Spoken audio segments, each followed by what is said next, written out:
Muchas gracias, Javier. Voy a alterar un poquito la estructura que tenía pensado. Un poco queríamos hacer pregunta ahora, pero lo que voy a hacer ahora es presentarlo a Ricardo y después de la charla de Ricardo abrimos a la discusión y a las preguntas de la sala, ¿eh? Entonces, lo de Ricardo va a ser un poco hablar de los desafíos y oportunidades que enfrenta la Argentina, Latinoamérica en general, Argentina en particular. Como bien veíamos en las filminas que pasó Javier, hay una crisis en ciernes, hay una suerte de calma o un momento transitorio que el gobierno puede usarlo o no para hacer el ajuste que se necesita para llegar a 2015 de una manera relativamente razonable. Pero después de 2015, ¿qué? Decíamos hace un rato que un poco el signo de esta última década es la pérdida de oportunidades. Veíamos pasar los trenes de la modernidad y no nos subíamos a ninguno. Un poco ese va a ser el contenido de la charla de Ricardo. Hago una breve presentación de Ricardo, que es economista y político.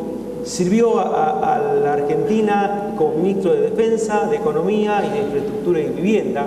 Y remarco lo de sirvió, porque acá el cargo público como servicio, y en ese sentido yo creo que es muy importante resaltar los valores de Ricardo. Actualmente preside la Fundación Cívico-Republicana y la Red Liberal de América Latina. Académicamente graduado de licenciado en Economía en la Universidad Nacional de La Plata, posiblemente una de las mejores universidades del país, seguramente la mejor universidad pública del país, que ha dado grandes economistas, entre ellos Ricardo. Tiene una maestría en Economía también en la mítica Universidad de Chicago. Luego de abandonar la Unión Cívica Radical en 2002, fundó su propio partido, Recrear para el Crecimiento, al que renunció en 2008 por problemas de irregularidades, falta de transparencia en las internas. Desde 2008 a 2011 lideró el movimiento de opinión Convergencia Federal, tanto en la Ciudad de Buenos Aires como en la provincia de Buenos Aires. En su actividad profesional se desempeñó como consultor y asesor económico de empresas, de inversores internacionales, instituciones financieras de Argentina y América Latina. Entre sus funciones más destacadas se encuentran consultor del BID, del Banco Mundial, del Fondo Monetario Internacional. Fue economista jefe de la Fundación de Investigaciones Económicas Latinoamericana, FIEL, y ejerció la docencia académica durante muchísimo tiempo, más de 25 años, en la Universidad de Buenos Aires, en la Universidad de La Plata, en la Universidad de San Andrés, en la Universidad de Montevideo, en Uruguay, y en la Universidad Nacional Mar del Plata, entre otras. En 1996 recibió el premio CONEX en la categoría Análisis Económicos Aplicados. Dejo con ustedes a Ricardo López Murphy. Muy bien, muchas gracias. Es para mí una gran distinción venir una vez más a Tucumán. Primero porque tengo muchos amigos en Tucumán y disfruto mucho visitarlos. En segundo lugar, porque Federalismo y Libertad es uno de los vehículos que nos permiten a los ciudadanos argentinos hacer un espacio para reflexionar sobre nuestros dilemas desde la perspectiva de la libertad. En tercer lugar, porque ha sido para mí una enorme alegría la entrega del premio José Ignacio García Hamilton y escucharla a Susana y recordar ese rol de ese formidable tucumano que fue José Ignacio. Yo lo conocí mucho a José Ignacio y lo admiré mucho, y creo que ese ejemplo y ese emblema que él es para los que defendemos las ideas de la libertad debería presidir todos los actos de nuestra vida. Yo lo vi a él al final de su vida, enfermo, poner el hombro todo lo que podía para que en ese clima de adversidad que vivía el país, estas ideas no se acallaran. Yo recuerdo su consejo, y se los quiero contar en público.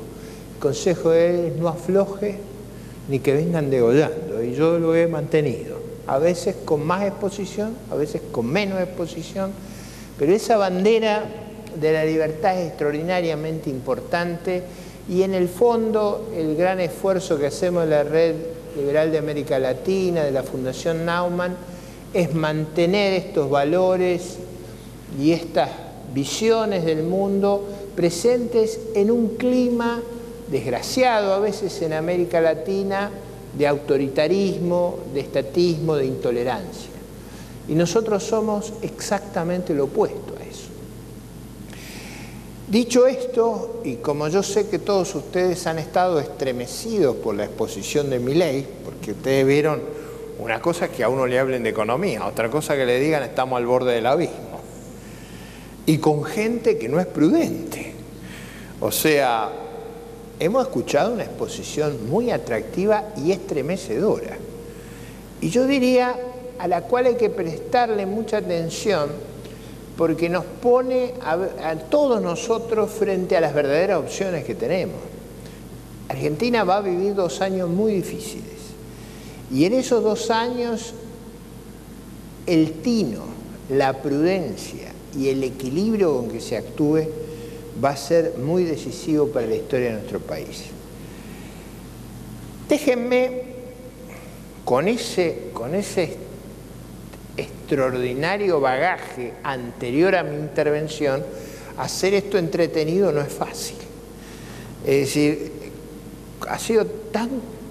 Yo me acuerdo siempre ese cuento que decía que estoy como el 6º marido de Elizabeth Taylor, el día del casamiento. Sé lo que tengo que hacer, pero el problema es hacerlo entretenido.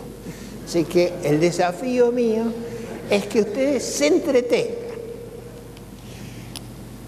En esa dimensión, yo quería llamar la atención a ustedes de crisis internacionales que están ocurriendo en el mundo y voy a elegir 2 que son muy importantes para nuestro destino. La primera, que yo creo que la opinión pública internacional y los mercados están subestimando, es la dramática crisis que vivimos en Ucrania. En Ucrania ha pasado algo que creíamos que no pasaba más. Esto es, que una gran potencia se apodera y disgrega a un país vecino. O sea, lo invade. Ante los ojos atónitos del mundo, pero en particular, quiero referirle a todos ustedes, porque a mí esto me parece que cambia el paradigma en el que hemos vivido, bajo la promesa. Ucrania desarmó sus armas nucleares bajo la promesa de las potencias occidentales que le garantizaban la integridad territorial. ¿Ustedes han visto a alguien estar dispuesto a desplegarse en Ucrania para garantizar la estabilidad territorial y la integridad? Y acá viene una lección importante. El mundo ingenuo con el que a veces enfrentamos y analizamos los dilemas que tenemos como país debe ser dejado de lado. Nadie se va a hacer cargo de la defensa de nuestro país si alguna vez tenemos problemas. Eso de subestimar los riesgos, porque eso no se hace.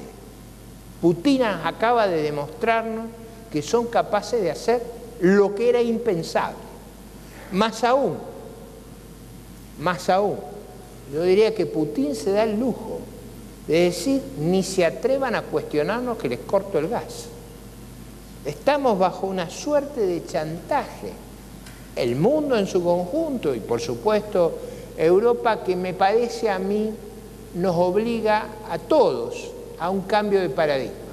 Yo mismo tenía gran confianza en que estas cosas iban a encontrar límites prácticos. O sea, que iba a haber un descrédito generalizado. Todo lo contrario. Ustedes no saben lo que ha mejorado la popularidad de Putin en Rusia. Han vuelto al sueño imperial. Ese viejo nacionalismo agresivo está frente a nosotros. Y tenemos que ser conscientes de ellos. Eso, ¿por qué es importante? Porque a veces en la Argentina nosotros sobreestimamos nuestros problemas. No es para disminuir lo de Javier, pero digo, nuestros vecinos son Brasil, Chile, Uruguay. Nuestro vecino no es Rusia. Cuando ustedes piensen que los mercados internacionales le ponían el mismo riesgo a Argentina que a Ucrania. Eso no es realista. Los problemas que nosotros tenemos en un contexto internacional y económico excepcionalmente favorable, son culpa exclusivamente nuestra. Es difícil lograr tener crisis con los precios que tenemos, con los vecinos que tenemos. Que lo tenga Ucrania con los rusos en la frontera, vaya y paz. Que nosotros tengamos crisis nos pone en una perspectiva de a veces con qué debilidad, con qué miopía hemos enfrentado y hemos aprovechado las oportunidades que tuvimos. La segunda reflexión que yo quiero hacer es sobre el caso de Venezuela. Y en Venezuela quiero referirme a dos cosas. Por un lado, el problema de qué hacer frente a las brutales violaciones de derechos humanos, frente a patotas paramilitares dirigidas por el gobierno para suprimir las quejas por la libertad, las demandas de los ciudadanos venezolanos. ¿Qué hacer cuando uno se enfrenta al dilema de un gobierno que tiene legitimidad de origen, pero por su ejercicio ha perdido la legitimidad de ejercer el poder? ¿Qué se hace en esos casos? ¿Qué hace la comunidad internacional? ¿Hace lo que hacen los gobiernos latinoamericanos hoy, de actuar de manera cómplice y en silencio frente a la matanza que están haciendo las bandas paramilitares en Venezuela, o debe tomar otra actitud? Y aquí yo quiero rescatar un extraordinario documento que acaban de sacar varios expresidentes latinoamericanos. En particular, yo me quiero referir a Fernando Enrique Cardoso y a Ricardo Lagos, que han traído sobre nosotros lo mejor de esa tradición liberal, y hay que decirlo sin temor, liberal, porque ha sido la defensa de los derechos humanos el corazón de nuestras propuestas. En el fondo, ha sido la defensa de los derechos de los individuos, entre otros el derecho a expresarse, el corazón de lo que ha sostenido las ideas de la libertad a lo largo de la historia humana. ¿Qué hacer frente a este caso? Y yo creo que los latinoamericanos cometen un inmenso error si piensan que ese es un problema de los excesos de un régimen. Esa amenaza la tenemos todos, y la tenemos cuando no ponemos límites a los gobiernos que violan brutalmente el régimen institucional. A veces esa violación comienza suavemente, en los márgenes, el discurso que nosotros escuchamos muchas veces en Argentina: estamos en emergencia. La emergencia habilita al exceso. Yo creo que ese problema de las libertades, de la violencia, y yo diría de la intolerancia. Cuando uno siembra intolerancia, cosecha violencia. Cuando uno siembra concordia, cosecha convivencia en paz. Y eso debe ser una lección muy importante de la crisis venezolana para nosotros los argentinos.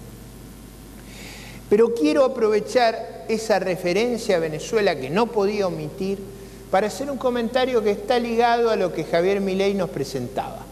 Él usó una expresión en inglés que es la que se usa en la ciencia, que es el monetary overhang. Eso quiere decir el excedente de dinero. La pregunta es, ¿cómo puede haber excedente de dinero en una sociedad? Bueno, la idea del excedente de dinero es cuando el gobierno emite y no hay forma de cómo deshacerse de ese dinero. Finalmente la gente lo que no quiere se va a deshacer. Acuérdense cómo se deshacía. ¿Se acuerdan de las monedas de fantasía que teníamos? La gente salía como si fuera una mancha venenosa de eso. Ahora, en ciertas circunstancias, bajo ciertas regulaciones, de la cual la más importante es el control de cambio, usted puede forzar a una sociedad por un cierto tiempo a tener un exceso de dinero. ¿Dónde se mide el exceso de dinero? Y ahí uno ve el problema que Milei nos presentaba y el que yo ahora quiero mostrarles. En la Argentina, trabajando independientemente de Javier, yo llegué a un número que era entre 30 y 50% el exceso que hay acá producido por el cepo. Es decir, mucha gente está con peso y no sabe, no puede, es decir, las grandes corporaciones no pueden hacer lo que hacemos los ciudadanos. Yo estoy seguro que ninguno de ustedes tiene un exceso de dinero, digo para ser franco, pero están con más márgenes de acción que lo que tienen las grandes compañías. En Argentina, gran parte de las medidas que está tomando el Banco Central no es para arreglar el futuro, es para arreglar el pasado. Lo que ha estado extrayendo es esa liquidez sobrante, por eso bajó el dólar paralelo. Ni quieran saber lo que va a pasar si la quieren volver a inyectar. Porque Milton Friedman decía que no hay tal cosa como un almuerzo gratis. Esa es una expresión para decir no hay nada que no tenga costos. Usted hace una cosa, pero aparece el costo por otro. El famoso presidente americano, muy terminante, un granjero del interior, decía I want economists with only one hand. Quiero economistas con una sola mano. Porque el chairman del Council of Economic Advisors lo iba a ver y le decía, por un lado usted tiene tal cosa, pero por el otro lado, en inglés se dice on the one hand, but on the other hand. Entonces él decía, quiero economistas de una sola mano. Es decir, yo quisiera poder hacer las cosas sin que tuvieran costo. Eso no existe. Los costos están ahí. Lo que hemos retirado es lo que ha permitido que el paralelo baje. Eso tenemos que tener consciente nosotros y el gobierno, que dura poco. Javier, que es más joven que yo, y como es natural en la juventud, más optimista que yo, tiene un recorrido más largo. Él lo ve lejos el problema, yo lo veo un poco más cerca. O sea, yo digo, tiempo tenemos para hacer cosas, pero tenemos que hacerlas ahora. Es verdad que el agujero negro está en el segundo semestre, pero no vamos a esperar al segundo semestre. Si no se hacen cosas ahora, y ahora es de ahora a fin de abril, yo les puedo asegurar que ninguno de nosotros va a esperar a ver qué pasa en el agujero negro. Una pequeña aportación a su reflexión. Ahora, en Venezuela, y acá quiero decir algo que a muchos les va a chocar, yo creo que la presidenta de Argentina cambió. A lo mejor no lo que a mí me gustaría, pero cambió. Es decir, frente a lo que nos describía Javier, de una situación extremadamente crítica en enero, pegaron el viraje. Ustedes se acuerdan, deben acordarse de aquella frase, tendrán que esperar otro presidente para que haya una devaluación. No lo hago con el afán de pasar cuentas, lo hago para que percibamos si algo le cuesta a Cristina es desdecirse. Yo creo que es la primera vez que le percibo el arrepentimiento, es decir, haber dicho algo que no se puede sostener. Ha cambiado también en quizá uno de los aspectos más vergonzosos de nuestra vida cívica, que era trampear los números de las estadísticas oficiales. Ahí no hizo reconocimiento de culpa. Ustedes vieron que un día apareció que el índice era 1% y al otro a 4%. No, ¿qué pasó? No me di cuenta. Lo más increíble y que da una idea de nuestra decadencia es que el índice comienza como si no tuviera historia. Casi como en el relato bíblico. Digamos, lo saqué de una costilla a la mujer para ponerle compañía a Adán. Acá aparece el índice de precios y no sé si ustedes han notado, no tiene historia, no va para atrás. No se sabe de dónde viene, apareció. ¿Vieron como los magos que hacen? Apareció. Y nosotros tenemos frente a nosotros un cambio dramático. Porque en el fondo, se quiera o no se quiera, han reconocido que han estado tergiversando y mintiendo los datos, que nos ha hecho un gran daño como país, como sociedad y al propio gobierno, porque a nadie engañaba ese manoseo de los datos, pero generó un grado de incredulidad y de desconfianza extraordinario en nuestra sociedad. Pero también cambió, como Javier muy bien nos explicaba, en la política monetaria. Hemos pasado de un banco central, como era el argumento, 5 objetivos para un instrumento. Ustedes saben que el profesor Timberger explicó que necesitamos un instrumento para cada objetivo. ¿Cómo es razonable que sea? Él hace una prueba muy formal y rigurosa, pero Mercedes Marcos del Pont tenía otra frase famosa que yo recuerdo en una visita a un centro académico del exterior. Me decía, ¿por qué pasan esas cosas en la Argentina? Porque la presidenta del Banco Central decía que no había ninguna relación entre la cantidad de dinero que se emitía y la tasa de inflación. Entonces el centro académico me decía, esta afirmación no se registra en ningún banco central del mundo. No se registra, es un caso excepcional. Y tememos que está equivocada. Digo, nosotros también. Bueno, hemos pasado de esa desaprensión monetaria a un apretón que yo creo, no recuerdo haber visto otro igual. Hoy acaba de barrer el mercado, es decir, hemos pegado un freno extraordinario. Quiero decirle a todos ustedes que cuando usted frena de golpe, hay un riesgo que pase por el parabrisas. ¿Qué es lo que uno puede esperar en un caso de esto? Que tengamos una caída muy fuerte en el nivel de actividad, muy fuerte en lo durable, es casi inexorable. Ustedes van a ver que van a empezar a aparecer estadísticas que las ventas se derrumbaron. Bueno, es que si usted mete ese freno, pasa por el parabrisas, es una cosa que no hay forma de evitar. De todas maneras, dado los excesos que se habían cometido, gracias a Dios que han girado. Yo confieso que, al revés del grueso de los argentinos, ahora me voy a pasar por encima de Milei, yo estoy muy optimista sobre el futuro, porque a mí lo que me aterraba era que estas cosas quedaran impunes, que se hubieran podido llevar hasta el final, que hubieran podido disfrutar apoyos mayoritarios y degenerar en lo que degeneraron en Venezuela. Nosotros no somos Venezuela porque hubo una derrota electoral abrumadora en octubre, sino el riesgo que teníamos era inmenso. En ese sentido, yo tengo optimismo porque creo que este aprendizaje tarde o temprano nos va a dar un espacio de reconstrucción de la racionalidad en nuestras políticas. Quiero pasar ahora a un cuarto elemento que tiene mucha importancia para nuestro futuro, que es el problema del desarrollo institucional como la base, el factor clave del crecimiento de los países. Y acá, de nuevo, voy a recurrir a José Ignacio García Hamilton.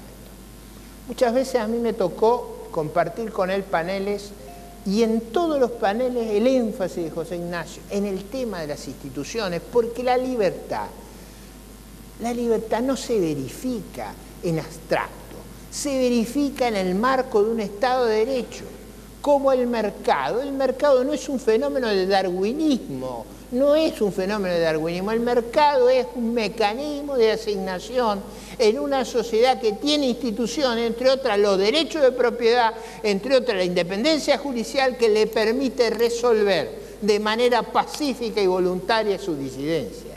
Es decir, la idea de la libertad no es como a veces se le presenta a la sociedad argentina, como el espacio de la jungla, no es verdad. La idea de la libertad es la interacción, la creación, la información que Javier nos mencionaba, proveen los precios, en un Estado de Derecho que regula esa interacción, que permite mejorar nuestros resultados, porque en el fondo la competencia es un gran vehículo de cooperación social. O sea, es una forma de mejorar nuestra propia performance y nuestro propio beneficio social. ¿A qué viene la referencia a las instituciones? La Argentina tiene, al revés de que mucha gente con gran pesimismo en el país, yo diría una magnífica oportunidad futuro. Tiene una extraordinaria dotación de recursos naturales, pero con una peculiaridad. Esos recursos naturales necesitan para desarrollarse inmensas inversiones de capital. No son recursos naturales, me estoy refiriendo a otra vaca muerta, que uno los puede desarrollar pinchando un pozo. No, ahí hay que poner muchísimo capital. Ahora, ¿por qué el desafío institucional hacia el crecimiento, hacia la prosperidad? ¿Por qué es tan importante las instituciones? No simplemente porque creemos en la libertad, en el intercambio pacífico, en la convivencia, sino porque solamente un marco institucional confiable, las garantías de un Estado de Derecho, le permitirán a los argentinos y a los extranjeros invertir y crear las condiciones para hacer de nuestro país un ejemplo de prosperidad como lo fuimos después de la famosa Constitución de 1853. Nosotros le demostramos al mundo, aunque nos parezca mentira ahora, hace más de un siglo y medio atrás, bajo la inspiración de ese extraordinario tucumano que fue Juan Bautista Alberdi, que crear el Estado de Derecho, crear las reglas institucionales es un formidable vehículo de desarrollo. Por eso fuimos capaces de absorber inmensas inversiones del mundo e inmensas corrientes migratorias. Yo no soy un patricio, yo soy nieto de inmigrante. Y una gran parte de la Argentina es nieta de inmigrantes que vinieron al calor de esas reglas institucionales que le daban previsibilidad, que le daban certidumbre y que le daban la oportunidad de ser partícipe de ese fenomenal desafío que tiene el mundo, que es construir la prosperidad, asegurar la libertad y cautelar los derechos humanos. En esa línea, yo diría que el gran desafío que tenemos los argentinos no es simplemente enfrentar al relato decadente y anacrónico que hemos tenido, sino es crear de nuevo, como lo supo hacer Alberdi, como lo supieron hacer los que crearon de la Argentina un país próspero y desarrollado. Debemos volver a recrear ese marco institucional, porque la alternativa de poder ser exitoso en el futuro requerirá que le podamos ofrecer a los argentinos y a los extranjeros la previsibilidad, la certeza y el Estado de Derecho que movilicen nuestra energía. Ahora ahí tiene una buena noticia. No hay ningún mecanismo en la historia del mundo que asegure más la prosperidad, el progreso social y abatir la pobreza que los países organizados bajo el símbolo de la libertad. Busquen algún solo caso que haya una sociedad igualitaria, avanzada, próspera y abierta que no esté armada sobre las reglas de la libertad. Por eso el desafío de recrear las instituciones no es solamente hoy para nosotros la garantía de nuestra libertad, va a ser también el vehículo de nuestra prosperidad y la respuesta a la pobreza y la indigencia que nosotros, como todos los argentinos, sentimos como una llaga intolerable para nuestra sociedad y para nuestra conciencia ética. Por eso quiero terminar mis comentarios con un mensaje de profundo optimismo, en el sentido de que los desafíos que tenemos por delante son factibles, sabemos cómo hacerlo, tenemos el conjunto de ideas y de propuestas institucionales para llevarlo a cabo, y me parece que en este momento hay una convergencia sobre lo que el país necesita y sobre las ideas a las que le ha llegado su tiempo. No hay nada más poderoso que una idea a la cual le ha llegado su tiempo. Espero que todos compartan que el tiempo que ha llegado es el tiempo de la libertad. Muchas gracias a todos.